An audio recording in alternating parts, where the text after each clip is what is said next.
Hello, everyone. Welcome to SmartMe and welcome to another video on the topic Slack for Beginners, where we walk through how to use Slack effectively to communicate with other team members in our company. Today, we are going to be discussing all about sending messages on Slack. And we are going to be starting with sending a direct message. Now, from our web browser, we can see the list of people that we can send direct message to.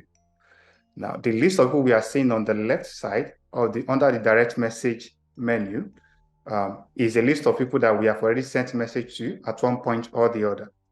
We can send a new message to someone new entirely by clicking on the plus icon. Then we can locate them in organizations with more people. There'll be more. Definitely this list will increase. Hence, we can select one person that we want to send a message to and then send a message to them. In this case, I'm going to send a message to Smart. I can just say something as simple as hello at Smart. How are you doing today? And it's as simple as that. Smart, on his end, is going to receive a message notification that I have sent a message. Unlike other instant messaging apps like WhatsApp or Facebook, this will not show a delivery receipt. All you need to know is that as long as the message has been sent, you can assume that it has been delivered.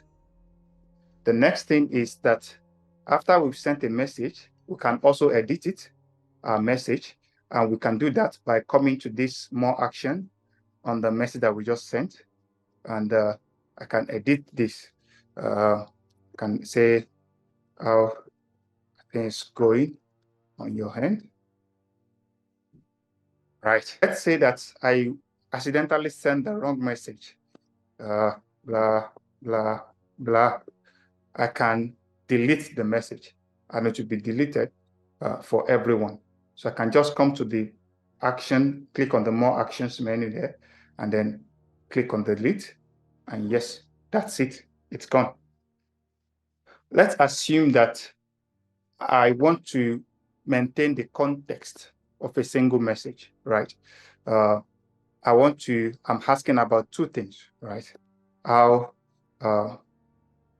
is the project A that we talked about, right? That's one context. Let's say, in the same breath, I'm also asking about have you seen Simeon today? You know. So I can reply a single message in a thread. This will help us to maintain the context of the message. So I can come here and come to reply and say, I need an update on this because the CFO is asking already.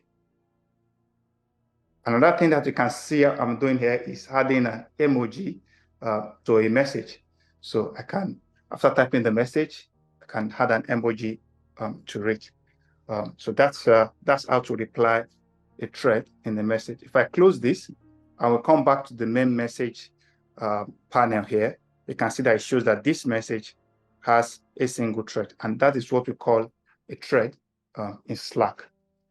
So if I want to send a file, a video, a message, I can do so by clicking on the plus icon here and then upload it from my computer. And then I can just select an image. I say, we can use this image, for example. So we notice that the image, which is an SVG file in this case, is attached to this message. This way, we can send image, we can send videos, and all that in a direct message. If you want to also send an emoji, you can just do that directly. for example, and then send that to the message recipient. All right, that's it for today. Thanks for watching. Please like this video and subscribe to the channel. See you in the next one.